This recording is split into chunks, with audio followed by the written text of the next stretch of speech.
WHCTV 5. The meeting is also being recorded for on-demand viewing. It will be available on the town's website for at least 45 days. Since we are conducting this meeting in a virtual format, there are some special rules and procedures that I need to cover before we begin. First, I ask all participants to mute your device when you are not speaking. If you wish to be recognized, please raise your hand and I will call on you in the order I see hands raised. If you are participating by audio only, or I do not call on you and the debate is ending, then unmute your phone and let me know so that I can recognize you. Second, all speakers must make a good faith effort to state the person's name and title at the outset of each occasion that such person participates in the meeting. Third, all votes must be taken by roll call unless the vote is unanimous. Fourth, a reminder that if any participant has a problem with connectivity, you should immediately call Janet Valensis, whose phone number you were provided earlier. Janet will let me know and we will recess the meeting while the problem is resolved. If it cannot be resolved quickly, we will ask you to call into the meeting using a phone and participate via audio only. I will now call the roll call and note the staff members who are present. Kim Cohen. Library Board Member present. Gail Crockett. Gail Crockett, Library Board Member present. Natalia Menjivar. Natalia Menjivar, Library Board Member present. Jill Spear. Jill Spear, Library Board Member present. And we also have with us Laura Ermshire, Library Director, Office Operations Specialist. Janet Valensis, Library Staff Member. And I also believe we have a guest tonight.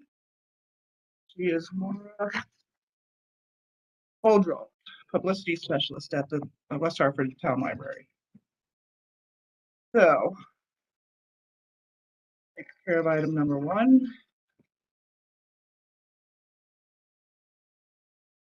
Is there any public comment? No? Ready?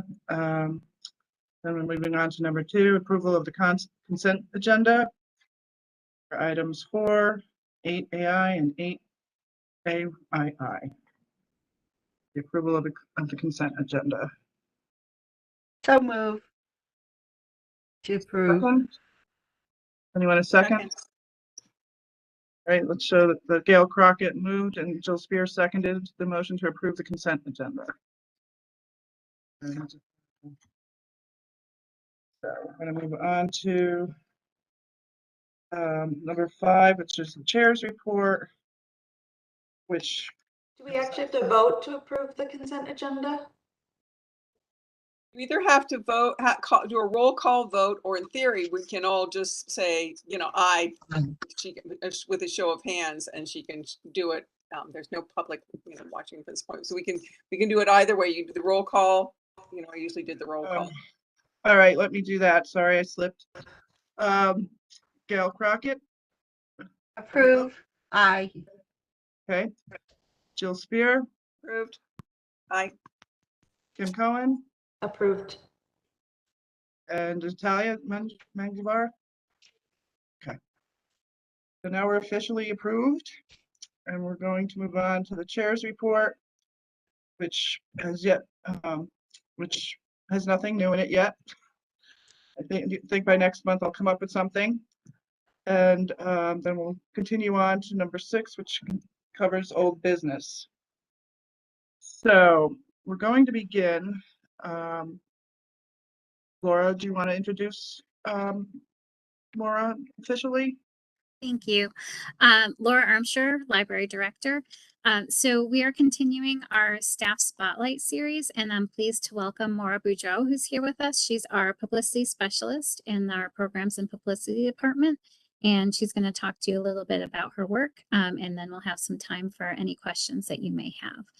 So Maura, I will invite you to take it away. Great. Maura Beaudreault, publicity specialist, and I'm here today to talk with you about a couple of things that we do in the programming department. The first, I wanted to show you something that, oh, actually, let me share my screen first so you can see my screen. Can you all see that, West Hartford Public Library? Yep. Branding guide? Okay, great. So we created this, me and also one of our graphic designers who used to work here. We created this in the fall of 2020. It shows a couple of things. It's probably about 20 pages long. In the table of contents, it shows a couple of things like our mission, our vision, our values that we did get from the strategic plan, different ways of using our logo, acceptable and unacceptable uses, what our brand colors are, the history of the logo, like how it came to be defined, our tagline, typography, writing style, and image style. So this we really just took out of the strategic plan from, I believe it was 2017, and put that in here. We have a tone of voice, you know, how do we want to talk with patrons? We want to talk with them in a professional, friendly, clear, concise, and conversational manner. Our primary logo, this was redesigned in, I believe it was 2019, 2020, which you can see that it's based off of the windows that are at the Noah Webster Library. And it also looks like an open book. So these are horizontal alternatives to the one that you see right in the middle there. And those are acceptable uses. A couple more acceptable uses and unacceptable uses. You know, the unacceptable, you can see it's stretched, it's different colors, so we don't want to use that. Different ways of using the branches. These are our colors, and these RGB is web version, CMYK is the print version. So we use that a lot in our graphic design and in our flyers. Here's our tagline, typography. We want to use certain types, fonts. Our writing style, we want to use active versus passive voice. And so it goes through a couple more things, image style, how we want to use photography, and then any questions people can contact us at our email address below. And it goes to it goes to 4 different people within the department. So that's our brand guide. We have sent this out to employees a couple of times. It also lives on our shared drive, and I think it also is on the intranet for people to peruse. So that's one thing I wanted to show you. Should I ask for questions now or later? Or yep, Gail? Going back to the library branches, Mhm. so I guess maybe you were, I was trying to discern how each of those, they all look the same pretty much to me. So what's different? The difference is the color. So we wanted 3 colors within the logo to represent the 3 different branches. Oh, okay. That was not clear to me. I guess I had to. So the color for Bishop's Corner is that orange, Faxon, yellow, No Webster is blue. Yep. So how would anyone know that? I mean, it's not so obvious up front. I mean, maybe it's a silly question. I just was curious when you showed that. Yeah, we just used the different colors as a way to distinguish between them. There wasn't, you know, a lot of psychology that went into saying like why Bishop's is orange. We just really wanted to differentiate them. I And know, if I but could add, Gail, this is Laura Armstrong, Library Director. I think the point here is for staff to have consistency. This isn't anything that we would expect the public to recognize and be like, oh, you're using the Bishop's color. okay. This is, Thank you. it's more of a subtle, we want a consistent experience when you're seeing messaging about the library. And this is the guide that staff use in order to do that. Thank you. Okay. Okay. So a couple of things that I wanted to show you. This is the back end of Mailchimp, which is what we use for our weekly newsletter that's sent out to everyone on Wednesday nights. So right now it goes out to about 14,500 people. And you can see here right in the middle, I don't know if you can see my cursor here, but we get about 50%, almost a 50% open rate, which is really, really good. The click-through rate is a little bit low. We definitely want to try to get that up a little bit. Normally, the industry standard is about 3%, but the open rate is generally for most nonprofits or municipal is about 25%. So we're doing something really well here.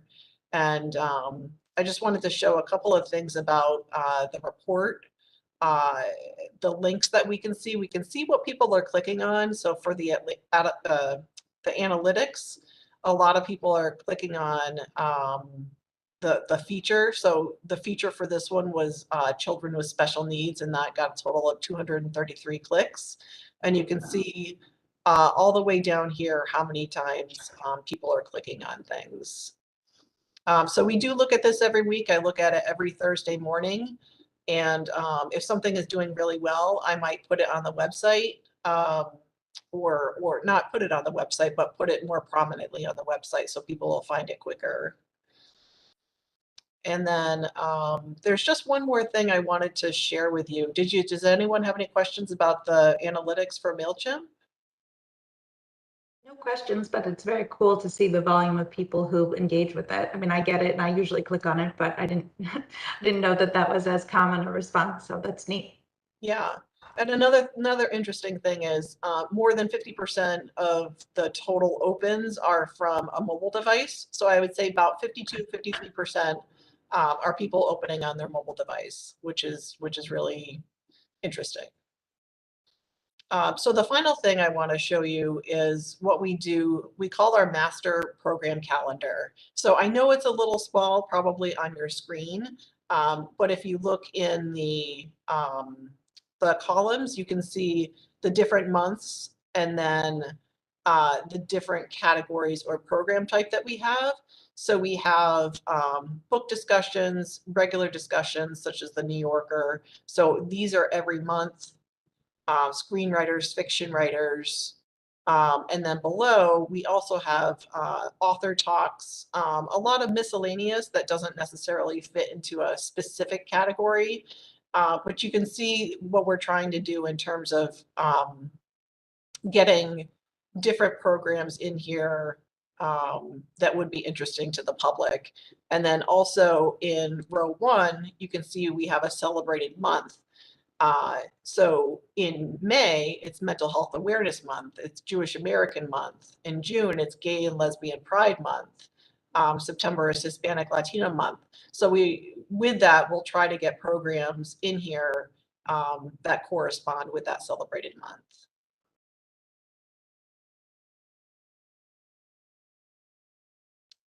Any questions on that? Or I'm happy to see that you have those designations. Did you always have them for the months, or is this sort of in the last few years? It is new. And I've always been aware of, Black History Month and Women's History Month, and Pride Month, but I've started to do a couple of more of the popular ones like Mental Health Awareness Month. Sometimes I don't always get a program for that specific celebrated month, but I definitely try my hardest to do that. Where is the Native American? Oh, there it is. It's in November. Got it. Okay. Yeah. Maura, do you do this this is Jill Spear, library board member. Does this also is not just the adult programming, but it's all programming, correct? Children's, the teens as well?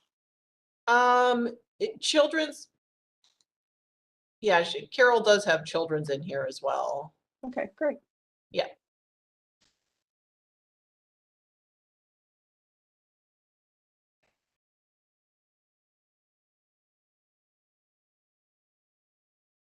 This is Laura, I'm sure library director, and I'll add in that we have a spreadsheet that tracks the book displays and other things that we do that follows the same type of categorization for the different themes of the months. And one of the things that we're working on is kind of consolidating all of our information in various areas so we can have a holistic view of how we're recognizing whether it's an awareness month or celebrating heritage or promoting things that are topical and of the moment for the community.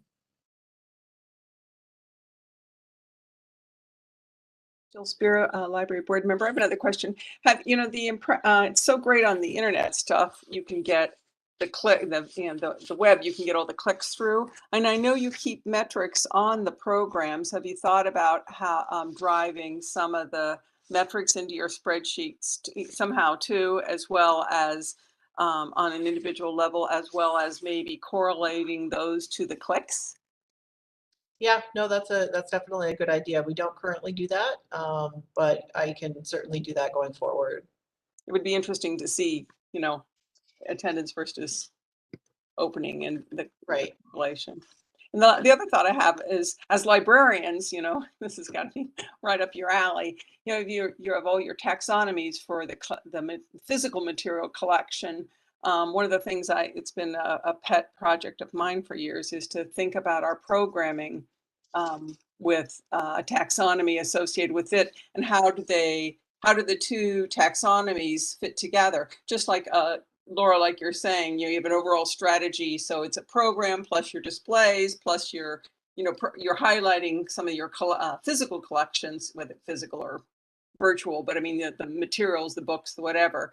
And is there any way to drive together that sort of the themes and then the materials, but would a taxonomy help you drive that together, which is kind of what you have here when you have program type and categorization. Just a thought for a future, perhaps we could bring it into the strategic planning effort on ways to drive the operation.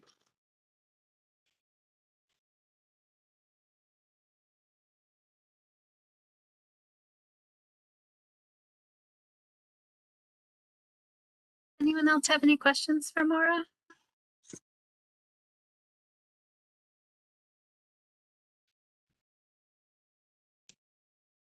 Just want to say thank you to Maura. I think it was very comprehensive and something I wasn't aware of, how detailed you kept records and category tie-ins. So thank you so much. Sure. It's eye-opening. So.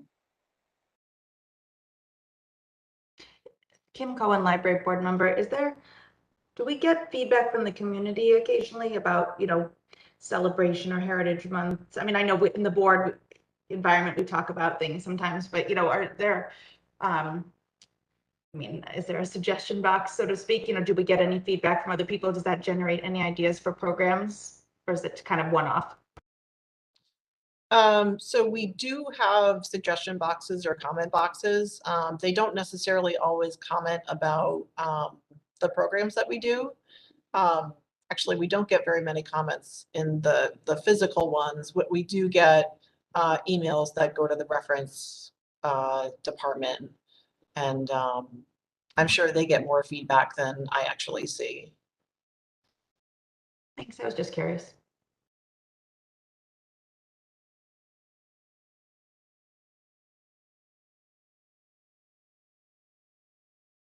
Thank you, Maura. I appreciate you sharing all the information with the board tonight. That was really great. Great. Is it okay to drop off? Yes, thank you for taking the time out of your night to join us. Oh, wait a minute, I had a question. Yeah. So, Maura, is that the total scope of what you do in terms of communications? Oh, no, we do a lot more. Okay. I think I only had about 5 minutes to give a presentation. So this is just a couple of things that we do, but we do, we do press releases, we do graphic design. We have a part-time graphic designer that we just hired who is wonderful. We do a lot within the department. This is just a snapshot. Thank you. Okay. Good night, everyone. Good night. Bye. Hi, Maura. Thank you. Terrific. So Laura, if you don't mind, if you'd like to give an update on the budget and take it from Thank you. there. Laura Armstrong, Library Director. So on the evening of our last meeting, you may recall that I was anticipating something that would happen with the budget, and then learned some new information. So the town council passed the FY23 budget last month, and unfortunately they decided not to fund the library's vacant librarian 2 position for programs, publicity, and outreach. And just to connect it, so that would be the person that oversees the department that Maura is in. As I understand it, the town council was trying to keep the budget down and did not fund about half of the positions that were requested by town departments in the FY23 budget. I'm sure you're aware this is a critical position for us. This position has been vacant for a few years. The person in this position is charged with outreach and working with the library staff to develop programs that meet current needs and interests of the community. They also lead the publicity effort to make sure people are aware of library programs and services, particularly for those who traditionally aren't aware of library offerings. Maura gave you just a few examples of some of the work that goes on in the department, and I think that she and the team have been doing admirably for the last 2 years. And while they have stepped up, it's not a substitute for having a person full-time in that position running the department and the things that they could be doing to connect with the community and promote the services that we have. So in conversations with acting town manager Rick Ledwith, he explained to me that this position is authorized in the budget, but it's not funded. And that means that it would not need town council action to add the position since it's already authorized. But we just need the funding for it. He said that the administration supports the library getting this position back, and he said there may be an opportunity mid-year to reallocate funds for this position. Last week, I had the opportunity to provide library updates to the Human and Community Services Committee and at their monthly meeting, and I spoke a little bit about staffing needs. And at that meeting, Rick talked about the library's need for this position, and Chairwoman Adrienne Billing-Smith expressed her support for the great work that the library does. So it is, always my hope that we can get some more support for the necessary position as I see it. But that's the update and the information that I have to share with you tonight. Thank you so much, Laura. That was terrific. Following up with that, Kim or Jill, what do you think about, I know you've been talking about getting a letter together to send to the town council. Would you like to Sure, this is Kim. stab at that? Kim Cohen, Library Board Member. Jill, you can chime in with whatever I missed, but Jill and I were discussing sort of the 2 separate concerns we had. One, obviously our disappointment over the failure to fund the position, but also that we were not aware that this, was going to be the outcome. And so we thought that a letter would be an appropriate step to just sort of politely and convey our disappointment that we weren't part of the conversation, or we couldn't have an opportunity to brainstorm, perhaps a different way, they could have made their budget work. And also just to remind them of the importance of this position, especially for those of you who've read the letter, especially coming off, the last 2 years when the library has received such praise for so much of the services it's provided to the community. So the intention of the letter, and we're happy to have any feedback from any of you, was to kind of politely but firmly remind them who we are and that we're here and that we're paying attention. And, we sort of tried to end the letter on the note of inviting a dialogue, now or in the future, and with the hopes that they would take us up on that invitation so that we wouldn't sort of have things play out as they did here in the future. So I don't know, Jill, if you want to add any further color. No, that's great. So you guys have all seen the draft that we have, and I've gotten the feedback and incorporated all of that. So I think tonight we just want to put it on public record that we as a town official board are going to, we report to we are appointed by the town council, so we report to the town council. So we're going to provide the letter to each individual member, and we'll CC obviously Laura and Rick Ledwith as interim town manager. And so I think we just want to get it on record that we're doing this. So we probably want to have a motion and a vote that we're going to send this letter. Okay, can I have a call for a motion to send a letter to the town council to address this? Gail? That's Gail Crockett, Library Board Member. I move to adopt a motion to approve sending the letter that was drafted by Kimberly and Jill to the town council for consideration of our request to Right. add back the community outreach and person, Okay. staff person. And second, Natalia, thank you. Okay, Natalia so, Menjivar, library board member, second the motion to submit the letter. thank you.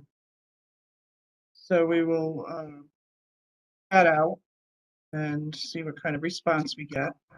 I think you want to do a roll call, Eileen. Okay, thank you.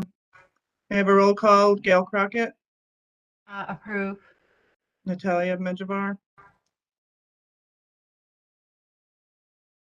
I didn't hear you. Approve. Okay, Kim Cohen, Approve. Jill Spear. Approve. Okay, very good.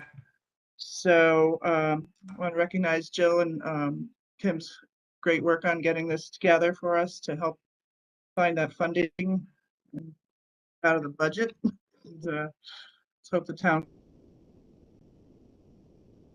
agrees with us. Eileen? Yes. Yes, Gail? Gail Crockett, library board member.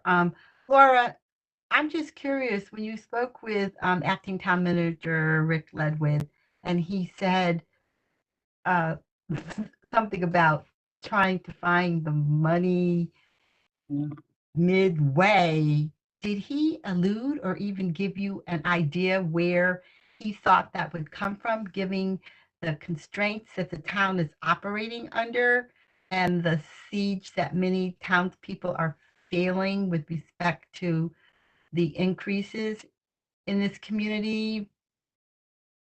I mean, where did he think the money was coming from, or was that his veiled way of suggesting we have a fundraiser? I'm being a little facetious, but Yeah, Laura Ermshire, library director. So he didn't get into specifics, but what I think he alluded to and what I understand from the budget is in the beginning of the fiscal year, we set a budget assuming that things will cost a certain amount and they like this is the rate. But then throughout the year, there are the actual expenses of it. So you settle everyone being in the position for all 12 months. But if you have a vacancy, then if someone leaves a position, it takes you a few months to hire them. Maybe you're only paying that salary for 10 months. So that's 2 months of salary that you have to plan for in the budget because you don't know what's going to happen in the year, but things change mid-year. So sometimes costs go up, sometimes costs go down. So what he was saying was based on what he had seen from whether it was the performance of other departments or the length of time it's taking to fill vacancies because there's so many people moving around, or there's other parts of the budget that I'm familiar with, but that there may be a way as they check in mid-year to see how the spending is going. If some things are not costing as much as they were anticipated to, they don't wait till the end of the year and then have like a huge, like figure out what to do with the money. There may be a way to kind of reallocate throughout the year. So he didn't go into that detail. That's just my understanding of how the budget works and my assumption from my conversation with him. So Gail Crockett, library board member, did he suggest a date when the two of you might reconvene to discuss possibility of funding? Laura Ermshire, library director. He didn't say a date, but I can say that I have a monthly meeting with him, and it is the number one thing that I bring up every time I see him. Right. Thank you. Thank you. Anyone else? Well, thank you. I'm not sure if I've already said this, but I wanted to recognize Jill and Kim's good work on bringing this all together for us, and you get it off the ground here tonight. So next on the agenda. Just Jill, sorry, and then before we go on, Jill, will you be coordinating the actual sending of the letter? Yeah, I thought I would just send them out. I probably won't get it out tonight, but I will send it out tomorrow night. I'll use the same process that we did when we basically wrote to each individual member when Laura was hired. So once we had that vote, we instantly did each, and they each got an individual email from the library board. Perfect. Jill. You're welcome. And also, I don't CC Laura and Rick because otherwise they get a CC on every single person's. They get an email. I'm just sending them one each. All righty. So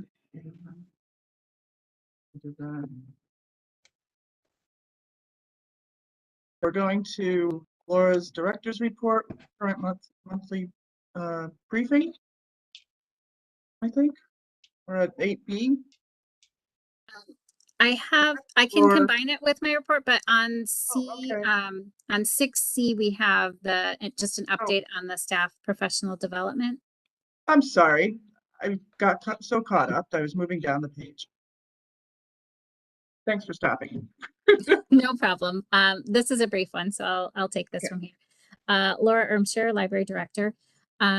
Since you all had approved the library to close on Thursday, May 12th for Professional Development Day, I wanted to give you a brief report on our activities and let you know that I thought the day was an incredible success and we're very appreciative for your support. So I'd like to recognize the staff on the Professional Development Committee. They planned out the day. They did a tremendous job making sure that we had a good balance of engaging meetings and logistical time to do our department work, and everything went very smoothly. Our keynote speaker was Brian Miller. He's a magician, speaker, and author. His TEDx talk, How to Magically Connect with Anyone, has been seen and shared by 3.5 million people worldwide. I found Brian an entertaining and engaging speaker, and I think many of the staff did too. He talked about the importance of making connections with people, and his talk resonated with the library staff who make connections with people every day in their work. Other highlights from the day include a webinar and interactive discussion on excellent customer service, demonstrations of some of the most popular equipment in our Studio 20 South, including the Cricut machine, green screen and video equipment, and virtual reality headset. We had a technology expert from our consortium, LCI. He provided a demonstration on the new library app that we'll be rolling out this summer. And we had team building exercises and department meetings. As my first staff day, I appreciated the opportunity to get together with so many of the staff at the same time and spend some real time together. I've heard from staff that they enjoyed the day also. They appreciated connecting with their colleagues that they don't have an opportunity to see, and they had really missed this since they haven't been able to do it since the pandemic began. So everyone was happy to get together again. This week, the Professional Development Committee will meet to review the takeaways we have from the day and start thinking about our next half day that we have coming up in the fall. If you have any questions, I'm happy to answer those.